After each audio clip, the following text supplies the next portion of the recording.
Halo teman-teman, apa kabar semuanya? Semoga keadaan kalian baik-baik saja dan sehat selalu. Di video kali ini kita akan mengenal laporan keuangan dalam 10 menit. Simak videonya sampai selesai ya.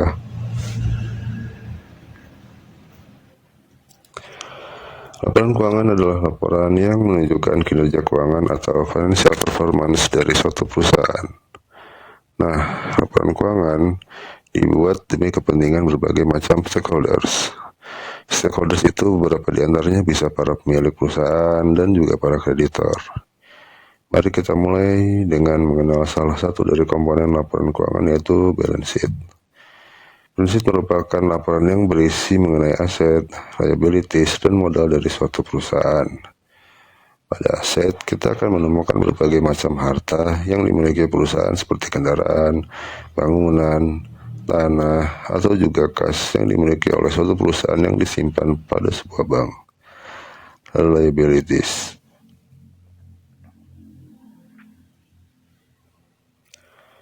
Pada liabilities, kita akan menemukan berbagai kewajiban yang harus dilunasi oleh suatu perusahaan. Kewajiban-kewajiban itu bisa berupa hutang pada karyawan berupa gaji, hutang pada pihak-pihak yang menjual aset pada kita, sampai dengan hutang pajak yang harus kita bayar ke pemerintah. Kemudian modal.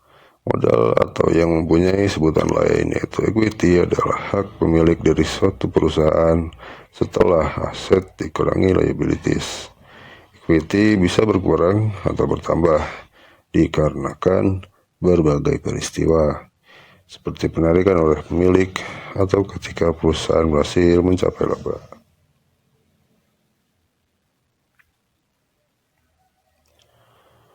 Sekarang kita coba berkenalan dengan komponen laporan keuangan yang kedua, yaitu income statement. Income statement atau yang mempunyai sebutan lain yaitu laporan rugi laba merupakan laporan yang berisi mengenai pendapatan dan beban yang ada di suatu perusahaan untuk suatu periode tertentu. Pendapatan ini bisa berupa pendapatan atas penjualan produk-produk yang ditawarkan perusahaan kepada konsumen, sampai dengan pendapatan bunga deposito jika perusahaan menanamkan uangnya di suatu bank dalam bentuk deposito. Lalu beban. Beban itu bisa bermacam-macam seperti beban gaji, yaitu besaran gaji yang dibayar oleh suatu perusahaan. Bisa juga beban PPN atau pajak pertambahan nilai. Sebagaimana kita tahu bahwa kalau suatu perusahaan itu jika sudah memenuhi kriteria tertentu, maka perusahaan wajib membayar pajak pertambahan nilai kepada negara. Kemudian contoh lain adalah kalau kita memiliki suatu kendaraan operasional misalnya. Kendaraan operasional itu juga akan mengalami depresiasi atau penyusutan. Besaran nilai penyusutan itu juga kemudian akan masuk ke beban. Nah, itu tadi contoh-contoh dari pendapatan dan beban.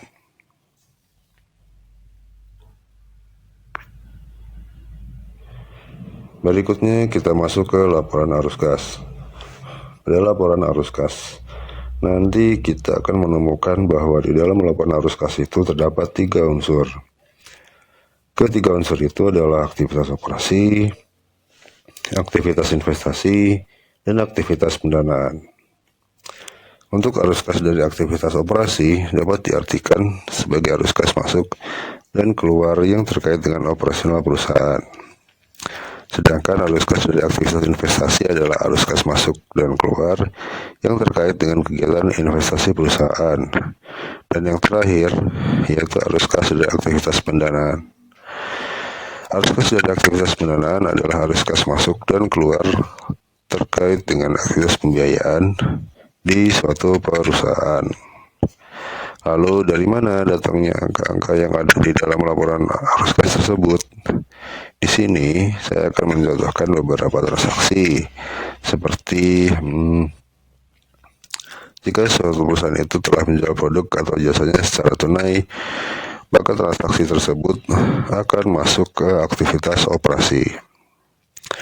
Kemudian kalau perusahaan itu menerima uang sebagai pelunasan piutang, nah itu juga masuk ke aktivitas operasi. Lalu, jika suatu perusahaan itu membayar gaji atau membayar biaya untuk iklan, untuk pemasaran, itu juga tercatat dalam aktivitas operasi. Itu tadi ya teman-teman terkait arus kas dari aktivitas operasi. Bagaimana kalau perusahaan membeli mobil untuk kegiatan operasional atau untuk direktur atau untuk direktur-direktur lainnya? Kalau di suatu perusahaan ada pembelian mobil untuk keperluan direktur dan sejenisnya, maka itu akan tercatat di aktivitas investasi. Lalu bagaimana kalau perusahaan membeli gedung untuk para staf administrasi, para admin, staf accounting atau staf legal misalnya? Itu juga akan tercatat di aktivitas investasi. Bagaimana kalau perusahaan itu membeli banyak mesin karena perusahaan itu punya pabrik dan bergerak di bidang tekstil misalnya? Itu juga akan tercatat di aktivitas investasi. Itu tadi ya teman-teman untuk aktivitas investasi. Nah, sekarang kita masuk ke aktivitas pendanaan. Untuk contoh-contoh dari aktivitas pendanaan ini bisa berupa kalau perusahaan minjam uang dari bank, membayar utang ke para kreditor, bisa juga ada setoran modal dari pemilik.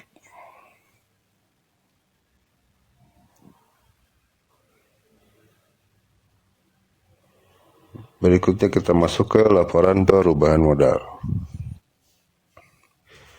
Laporan perubahan modal itu adalah laporan mengenai kondisi modal suatu perusahaan dalam jangka waktu tertentu. Laporan perubahan modal itu bisa dipengaruhi oleh beberapa hal, seperti laba perusahaan, penambahan modal, atau jika ada penarikan oleh pemilik.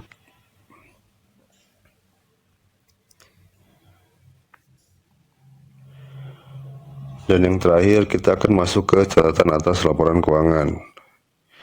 Biasanya kalau kita menerima suatu annual report, nanti catatan atas laporan keuangan itu akan ada di bagian paling akhir dari suatu annual report yang juga merupakan bagian akhir dari suatu laporan keuangan.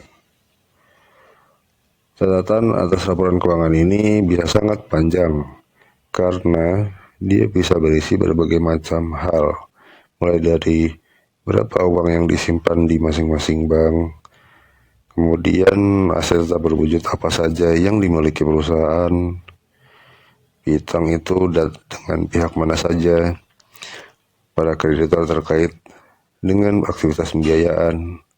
Pokoknya banyak banget untuk catatan atas laporan keuangan. Catatan atas laporan keuangan itu juga bisa berisi tentang kebijakan-kebijakan, polisi-polisi yang diambil oleh perusahaan. Saya di sini memberikan contoh terkait dengan depresiasi terhadap kendaraan yang dilakukan oleh suatu perusahaan.